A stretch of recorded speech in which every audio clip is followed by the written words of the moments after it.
세례 요한하면 예수님께서 여자가 낳은 자 중에서 요한보다 큰 이가 없도다 라며 칭찬한 사람이 세례 요한입니다. 예수님께서 여자가 낳은 자라 이렇게 표현한 것을 보게 되면 사람은 다 모태에서부터 태어나기 때문에 이 세상에 요한보다는 더 큰 자, 위대한 자가 없다 이렇게 예수님께서 요한을 말하는 것입니다. 사실 우리가 성경을 보게 되면 위대한 인물들이 참으로 많이 있습니다. 하나님과 동행하여서 죽음을 보지 않고 천국에 올라간 에녹도 있고, 또 방주를 예배하여서 생명을 구원한 노아도 있습니다. 믿음의 조상 아브라함도 있고, 애굽에서 종살이하던 이스라엘 백성들을 출애굽한 모세도 있습니다. 또 골리앗 장고를 무찌른 또 다윗 왕도 있습니다. 성경을 보게 되면 위대한 인물들이 참으로 많이 있습니다. 뿐만 아니라 지혜로운 자라 이야기하게 되면은 바로의 꿈을 해석해 준 지혜로운 요셉도 있습니다. 지혜의 대명사인 솔로몬도 있고, 또 다니엘처럼 지혜로운 사람이 있습니다. 이렇게 성경을 보면은 위대한 자도 많고 지혜로운 자도 많은데, 예수님께서는 세례 요한을 지칭하여서 이 세상에서 가장 위대한 자라 이야기를 하셨다라는 겁니다. 여러분, 왜 예수님께서는 이렇게 위대한 사람이 많은 가운데서도 유독 세례 요한을 집어서 여자가 낳은 자 중에 가장 위대한 자라 이렇게 칭하셨겠습니까? 여러 가지 이유가 있겠지만 이렇게 예수님께서 세례 요한을 가장 큰 자라 말씀하신 것을 생각해 보면, 사실은 세례 요한은 수백 년 전에, 그가 이 땅에 태어나기 수백 년 전에 하나님의 말씀을 통해서, 선지자를 통해서 그의 태어남이 예고된 유일한 사람이라는 겁니다. 성경에는 태어날 사람들을 미리 얘기해 주는 경우가 있습니다. 아브라함에게 아들 이삭이 태어날 것이다. 삼손이 태어날 것이다. 여러 가지 이야기는 하지만 이렇게 수백 년 후에 태어날 사람을 성경이 예언해서 이 땅에 태어난 사람은 유일하게 세례 요한이라 이렇게 볼 수가 있습니다. 그래서 예수님께서는 누가복음 7장 27절에 이렇게 얘기합니다. 기록된 바 보라, 내가 내 사자를 내 앞에 보내노니 그가 내 앞에서 내 길을 준비하리라 한 것이 이 사람에 대한 말씀이라. 말라기서 3장 1절의 말씀을 인용하면서 주님께서 세례 요한을 설명하고 있다라는 겁니다. 우리가 세례 요한이 태어나는 것을 누가복음 1장을 통해서 볼 수가 있습니다. 누가복음 1장을 보면 세례 요한은 제사장 사가랴와 그의 아내 엘리사벳을 통하여서 태어난 아들이라 이야기합니다. 제사장 사가랴와 엘리사벳은 누가복음 1장 6절에서 이 두 사람이 하나님 앞에 의인이니 주의 모든 계명과 규례대로 흠이 없이 행하더라. 사가랴와 엘리사벳은 의로운 사람이라 주의 모든 계명과 규례를 흠없이 다 실천한 말씀대로 살아간 사람이라 이야기합니다. 그런데 그 가정에는 자식이 없었다 이렇게 이야기합니다. 이때 13절을 보면 천사가 그에게 이르되 사가랴여 무서워하지 말라, 너의 간구함에 들린지라 내 아내 엘리사벳이 내게 아들을 낳아주리니 그 이름을 요한이라 하라.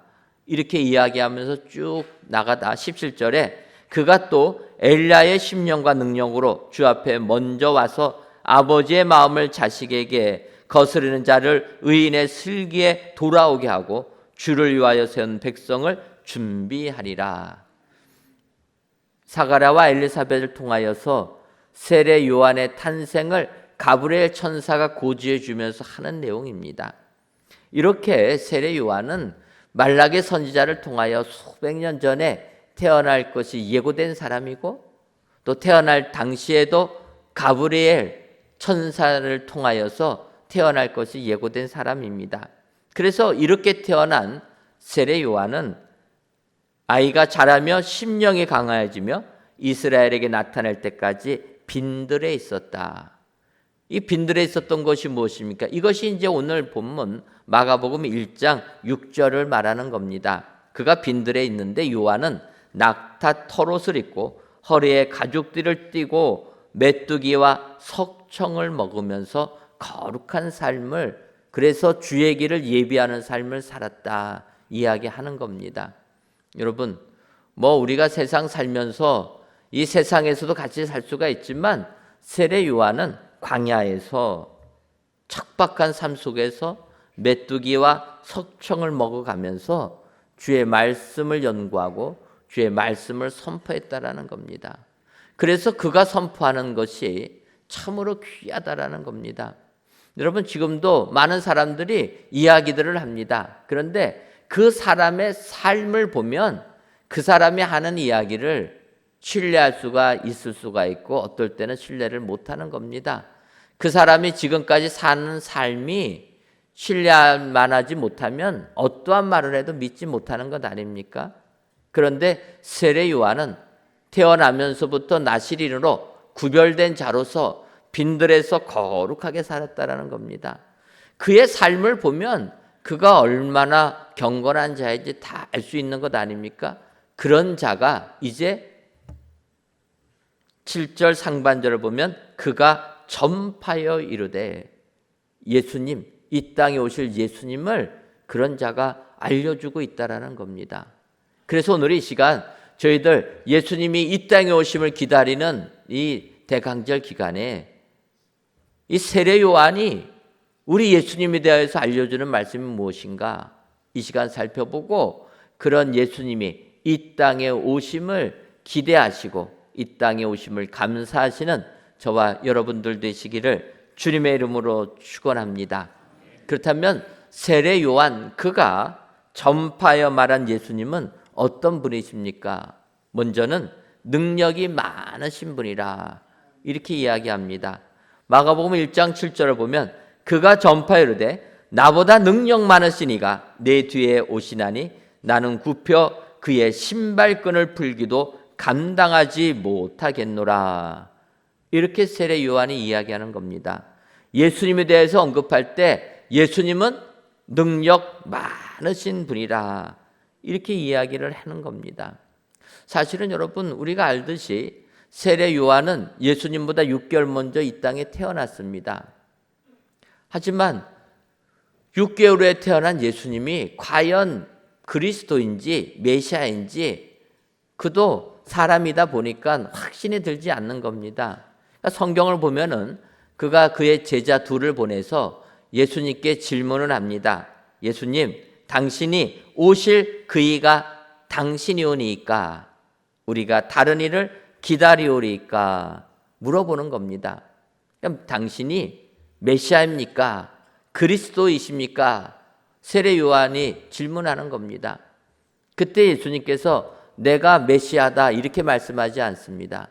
그런 질문에 주님은 이렇게 얘기하십니다. 누가복음 7장 22절을 보면 예수께서 대답하여 이르시되 너희가 가서 보고 들은 것을 요한에게 알리되 맹인이 보며 못 걷는 사람이 걸으며 나병 환자가 깨끗함을 받으며 귀먹은 사람이 들으며 죽은 자가 살아나며 가난한 자에게 복음이 전파된다 하라. 주님은 세례 요한이 당신이 오실 메시아이십니까? 질문하니까 내가 그이다 이야기하지 아니하고 이야기하는 겁니다. 맹인이 보며 못 걷는 사람이 걸으며 나병 환자가 깨끗함을 받으며 귀먹은 사람이 듣고 죽은 자가 살아나며 가난한 자에게 복음이 전파된다라는 겁니다.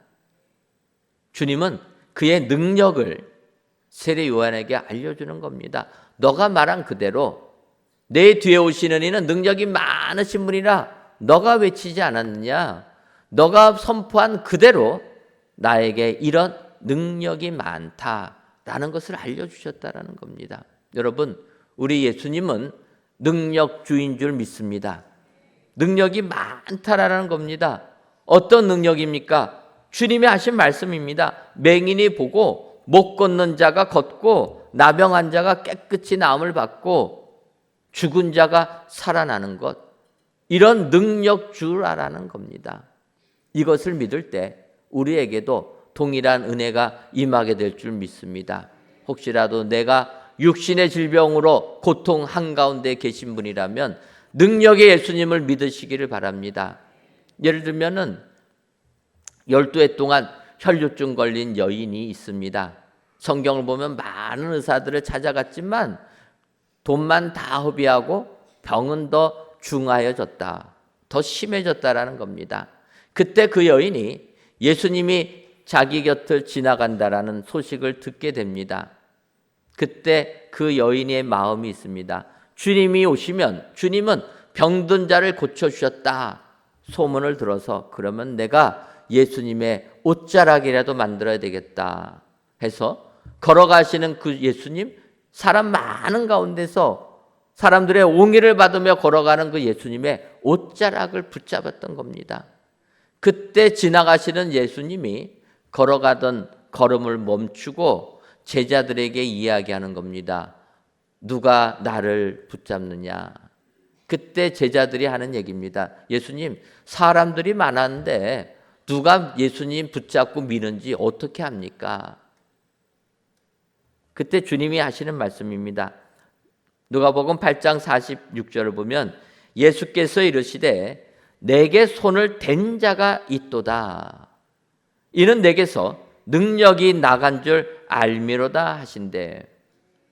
제자들은 사람이 많아서 누가 밀치는지 누가 예수님 붙잡는지 모르겠다고 하는데 주님이 하신 말씀입니다. 아니라는 거예요.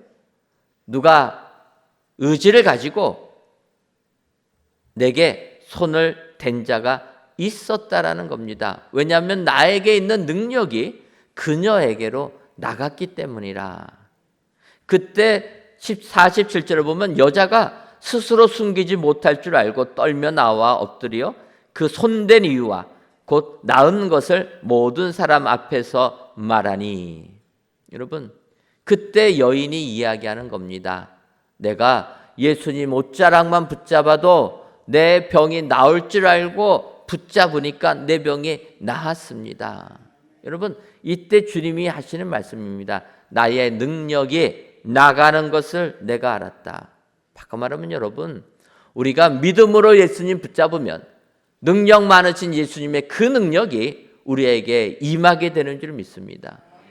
능력이 많으신 분이시기 때문에 그 많으신 능력을 우리에게 주신다라는 겁니다.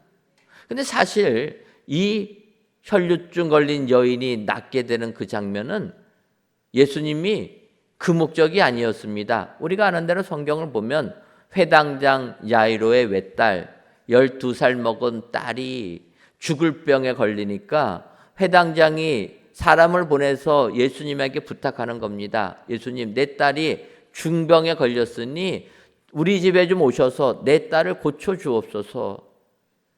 이 말을 듣고 지금 예수님께서는 회당장 야이로의 집을 향하여 가는 도중에 이 혈류증 걸린 여인을 고쳐주신 겁니다. 그래서 이제 이 여인의 병을 고쳐주시니까 회당장 야이로의 집에서 사람이 오게 됩니다. 그리고 이렇게 얘기합니다. 예수님, 회당장 야이로의 딸을 고쳐주시려고 지금 그의 집으로 가시고 계시는데 안타깝게도 회당장 야이로의 딸이 죽었습니다. 그러니 이제 집에 오시는 수고를 안 하셔도 됩니다. 죽었기 때문에 오실 필요가 없다라는 겁니다. 그때 예수님께서 그렇게 말씀합니다. 두려워하지 말고 믿기만 하라. 그리하면 딸이 구원을 얻으리라. 지금 회당장 야이로의 집에서는 딸이 죽었습니다. 그래서 이제는 사람이 할 수 있는 게 아무것도 없는 것 아닙니까? 그래서 오시는 예수님, 살아계셨을 때 오셔야지 딸을 고쳐주실 텐데 이제 딸이 죽었기 때문에 오시는 수고까지 할 필요 없다라는 겁니다. 근데 주님은 말씀하시는 거예요. 두려워하지 말고 믿기만 하라는 겁니다. 이 예수님의 말씀을 들은 거기에 있는 사람들이 뭐라고 얘기합니까? 비웃었다라는 거예요. 비웃었다. 웃기다라고 얘기하는 겁니다. 그리고 그 집에 가니까 통곡하고 있는 겁니다. 그 귀한 12살밖에 안 된 딸아이가 숨졌으니 얼마나 마음이 슬프겠습니까? 통곡하는 겁니다. 그때 예수님이 얘기합니다. 울지 말라. 죽은 것이 아니라 잔다. 마찬가지로 비웃는 겁니다. 아니, 죽은 사람을 왜 잠잔다고 합니까? 그때 누가복음 8장 54절과 55절을 보면 예수께서 아이의 손을 잡고 불러 이르시되 아이야 일어나라 하시니 그 영이 돌아와 아이가 곧 일어나거늘 예수께서 먹을 것을 주라 명하시니. 여러분, 예수님께서 아이의 손을 잡고 아이야 일어나라 하시니 그 영이 곧 돌아왔다 이야기합니다. 여러분, 예수님의 능력은 죽은 자를 살리시는 능력인 줄 믿습니다. 사람들은 잠자고 하는 예수님 그 말씀을 비웃었지만 예수님 능력은 그게 아니라는 거예요. 여러분, 지금도 세상 사람들이 예수님의 능력을 인정하지 않습니다. 더군다나 우리가 아는 대로 예수님 우리 죄를 대신 지시고 십자가의 고난을 당하신 다음에 사흘 만에 부활하지 않았습니까? 그래서 우리가 예수님은 부활하셨습니다. 세상에 이야기하면 세상에서는 비웃는 겁니다. 아니, 죽은 자가 어떻게 살아나느냐. 근데 예수님이 3년 동안 행하신 이 공생의 기간을 보게 되면 죽은 자를 살린 이 사건들이 많이 나오지 않습니까? 회당장 야이로의 딸도 주님이 살리셨다라는 겁니다. 예수님은 능력이 많으신 분이기 때문이라는 거예요. 여러분, 우리는 이 세상을 살면서 내 삶이 너무나 힘들고 어려울 때 절망합니다. 넘어집니다. 하지만 여러분, 우리가 믿는 예수님은 사흘 만에 부활하신 부활 주님인 줄 믿습니다. 오늘 본문에 회당장 야이로의 딸을 살려주신 예수님인 줄 믿습니다. 이런 능력 많으신 예수님, 그 예수님이 나의 주님이라면 우리도 예수님의 능력을 힘입어 세상 이기게 될 줄 믿습니다. 오늘 세례 요한 그가 외쳐 이른 말씀은 예수님은 능력의 주라. 여러분, 세례 요한의 이 말씀을 마음에 새겨서 능력주 예수님을 나의 예수님으로 고백하시고 그 예수님과 동행함으로 세상을 이기시는 은혜의 모든 성도님들 되시기를 주님의 이름으로 축원합니다. 다음으로 세례 요한 그가 외쳐 이른 말은 예수님은 감당하지 못하실 분이라 이렇게 이야기하는 겁니다. 마가복음 1장 7절을 다시 보면 그가 전파에 이르되 나보다 능력 많으신 이가 내 뒤에 오시나니 나는 굽혀 그의 신발끈을 풀기도 감당하지 못하겠노라. 이렇게 고백을 합니다.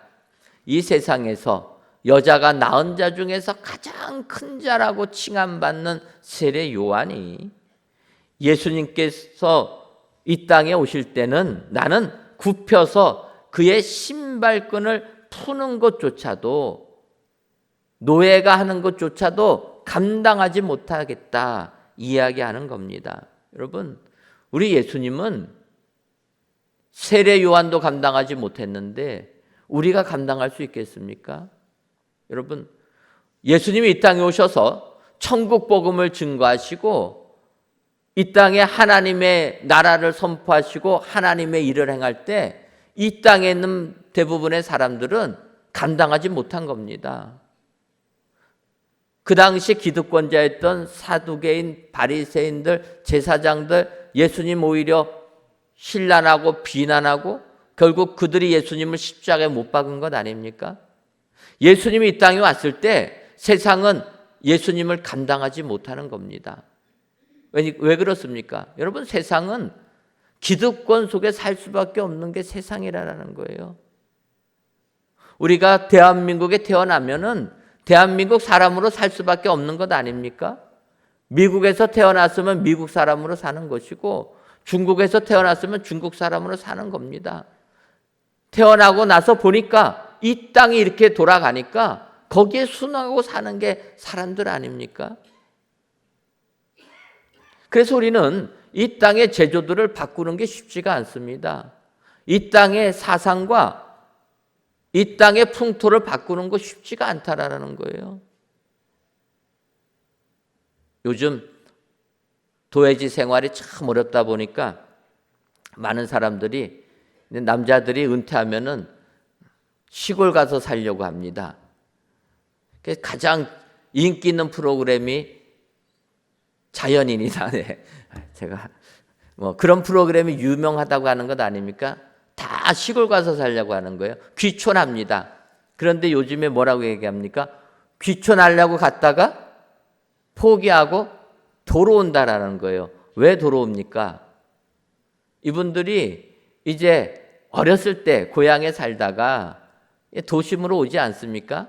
수십 년 도심 생활하다가 이제 고향이 그리워서 갔는데 고향에는 누가 있습니까? 고향 땅에 남은 사람들이 사는 거예요.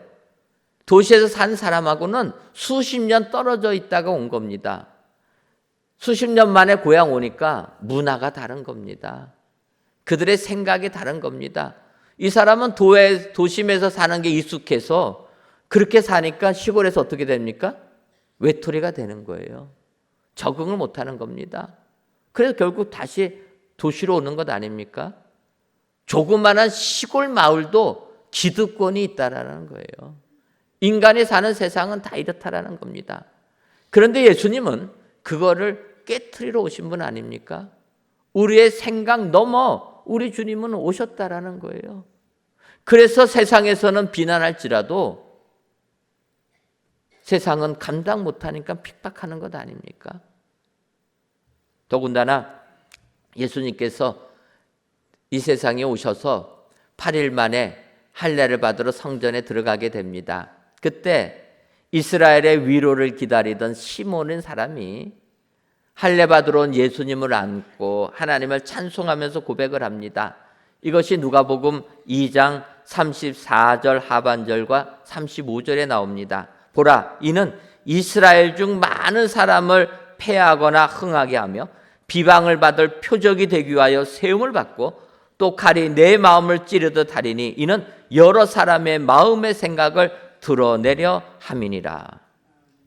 예수님을 이 세상에 감당하지 못하는 게 세상 많은 사람들을 패하거나 흥하게 한다라는 겁니다. 더군다나 예수님은 어떤 분입니까? 여러 사람의 마음의 생각을 드러낸다라는 거예요. 그러니 세상을 감당하지 못하는 것 아닙니까? 여러분, 우리가 가정을 이루어 사시는데 남편의 마음을 아십니까? 우리 남편들 아내의 마음을 아십니까? 모르는 게 복 받은 겁니다. 알면 어떻게 살 수 있겠습니까? 사람의 마음을 우리가 알지를 못하는 겁니다. 그냥 덮고 사는 것 아닙니까? 그런데 예수님은 어떤 분입니까?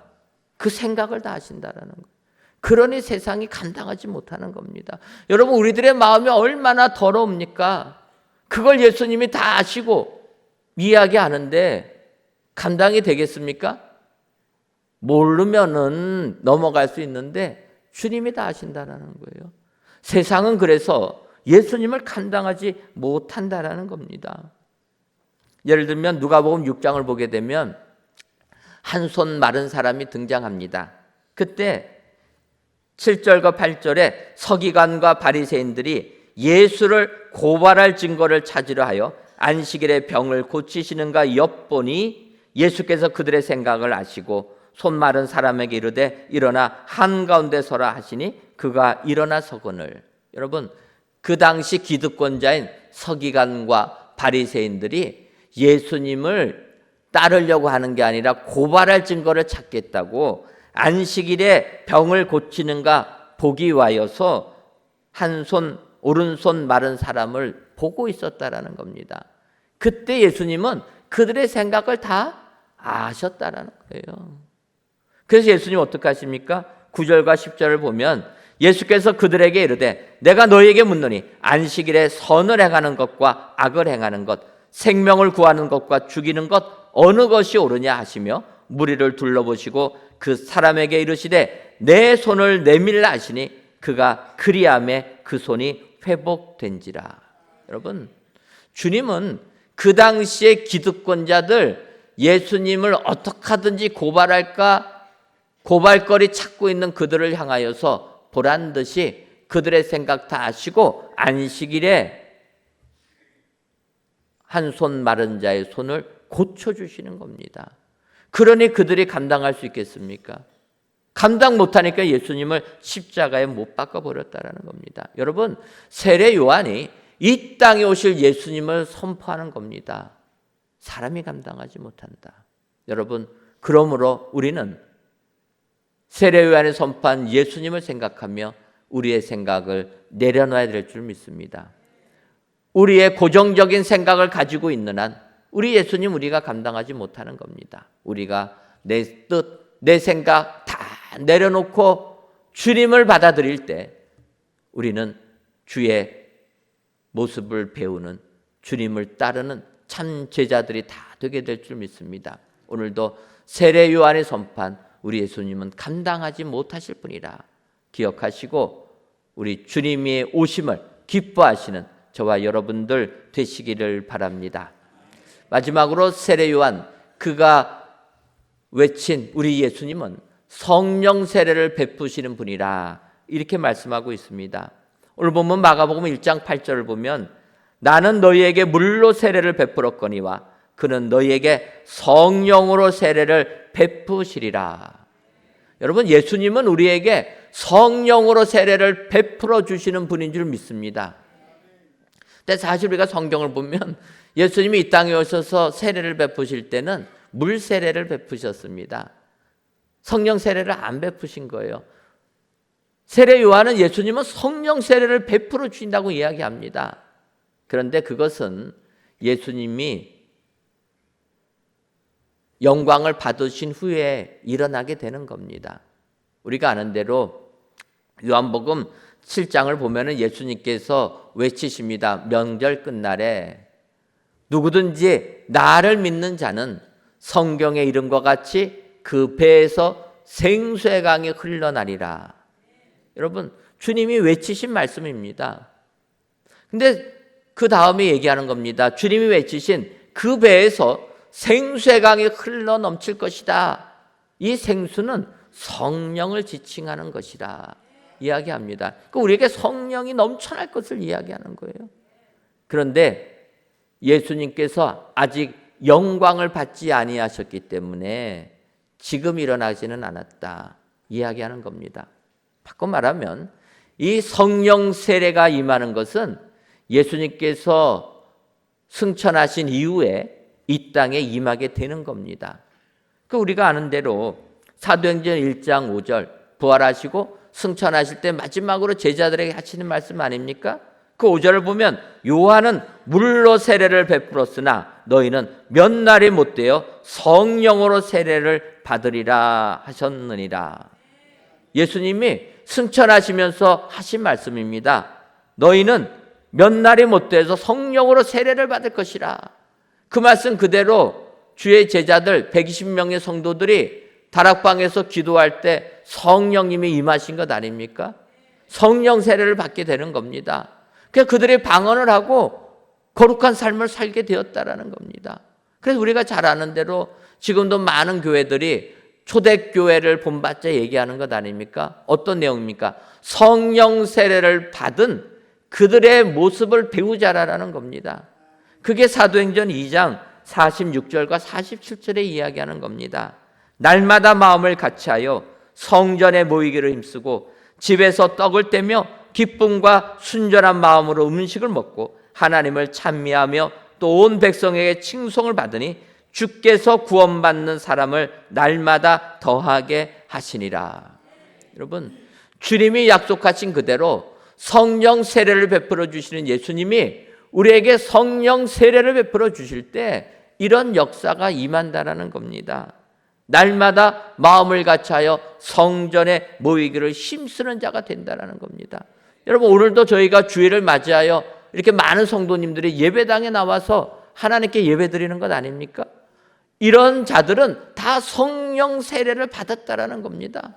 예수님 믿고 성령이 임하니까 마음을 같이하여서 성전에 모이기로 힘썼다라는 겁니다. 집에서는 어떡합니까? 떡을 떼며 기쁨과 순전한 마음으로 음식을 먹었다. 가정생활은 기쁨이 넘치는 삶을 살았다라는 거예요.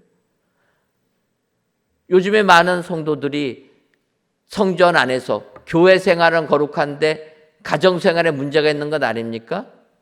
그러면 안 된다라는 겁니다. 성령 세례를 받은 자들은 집에서 떡을 뗄 때 기쁨과 순전한 마음으로 먹는다라는 거 아닙니까? 가정생활에 기쁨이 넘쳐야 된다라는 겁니다. 성령 세례를 받은 자들은 어디에서 무엇을 하든지 간에 하나님을 찬미하는 사람이라. 그리고 더 나가서 뭐라고 얘기합니까? 온 백성에게 친송을 받으니 주께서 구원받는 사람을 날마다 더하게 하니라. 여러분, 성령 세례를 받은 사람들은 칭찬받는 사람이라는 거예요. 요즘에 우리 그리스도인들이 세상에서 비난받는 이유가 무엇입니까? 칭찬받지 못하고 비난받는 거예요. 사기꾼들이 왜 이렇게 그리스도인들이 많은지. 국회에서 국회의원 됐다고 국회의원들이 그렇게 많은데 세상에서 조롱거리 되는 것 아닙니까? 오늘 성령 세례를 받은 사람들은 사람에게 칭찬을 받는다라는 거예요. 칭찬받아서 예수님 믿는 사람이 더해진다는 것 아닙니까? 우리는 세례 요한의 이 선포를 기억해야 될 줄 믿습니다. 이 땅에 오신 예수님은 우리에게 성령 세례를 베풀어 주시는 분이라. 우리가 성령 세례를 받을 때 거룩한 사람들이 다 되게 될 줄 믿습니다. 그래서 이런 예수님이 오시는 그것을 우리는 기다리고 기다려야 될 줄 믿습니다. 오늘 귀한 예배를 드리시는 사랑하는 성도 여러분, 우리를 구원하기 위하여 이 땅에 오신 예수님을 기다리는 대강절 기간을 보내고 있습니다. 이 기간에 세례 요한이 이 땅에 오시는 예수님이 이런 분이라 오늘 말씀을 기억하시고 이런 예수님을 기다리시는 여러분 되시기를 바랍니다. 능력이 많으신 예수님, 우리가 도저히 감당하지 못하실 예수님, 더 나아가서 성령 세례를 베풀어 주신 예수님, 이 예수님을 기다리시고 예수님을 만나셔서 여러분들의 삶 속에 구원의 축복이 임하시기를 주님의 이름으로 축원합니다. 기도하겠습니다. 하나님, 대강절을 보내며 이 시간 성전에서 또는 각 예배 초소에서 귀한 예배를 드리게 하시니 감사합니다. 이 예배를 기뻐 받아 주옵시고 모든 예배자들 위해 주님 오심의 기쁨이 충만하게 하여 주옵소서. 이 시간 그가 전파하여 이르되라는 제목으로 말씀을 주시니 감사합니다. 바라기는 세례 요한 그가 전파하여 이른 예수님은 능력이 많으신 분이시고 감당하지 못하실 분이시며 성령 세례를 베푸시는 분이심을 알고 오늘도 예수님의 오심을 진심으로 기다리는 저희들 되게 하여 주옵소서. 그리하여 이 땅에 오신 예수님의 능력이 내 능력 되게 하여 주시고 우리의 생각을 다 내려놔 예수님을 감당케 하시며 더 나아가 성령 세례를 받아 세상 기쁨으로 살아가는 우리 모두가 되게 하여 주옵소서. 예수님의 이름으로 기도하옵나이다. 아멘.